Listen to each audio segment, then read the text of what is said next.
Breaking news, রাজকীয় প্রেমের গল্পে উড়ে আসছে প্রিন্স সিনেমার পরি শিরোনামের গান। চোখের তোমার তারা জ্বলে, মন করেছো চুরি। আমি শুধু তোমার, তুমি আমার পরি। প্রিন্স সিনেমার পরি শিরোনামের গানটি আসছে আগামীকালকে, সম্ভবত সকাল 11টা থেকে 11:30টার ভিতর। এমনই একটি নিউজ ঘুরপাক খাচ্ছে সামাজিক যোগাযোগ মাধ্যমে। এমন নিউজটি প্রকাশের পর থেকে মুহূর্তেই ভাইরাল হয়ে যায়। দর্শকরা শাকিব খানের এই লুকটি লুফে নিয়েছেন। পরি শিরোনামের গানটিতে কণ্ঠ দিয়েছেন বাংলাদেশের কিংবদন্তি দুই শিল্পী ইমরান ও কুনাল।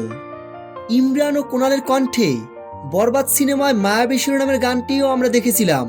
দুর্দান্ত পারফর্ম করেছিল এবং গানটি ব্যাপক জনপ্রিয়তা পেয়েছে দর্শকদের মাঝ থেকে। প্রিন্স সিনেমায় আবারও এই জুটিকে দেখা যাবে। তো ভিউয়ার্স, শাকিব খানের পরি শিরোনামের গানটি নিয়ে আপনারা কতটা এক্সাইটেড ভিডিওর নিচে কমেন্ট করে জানিয়ে দিন।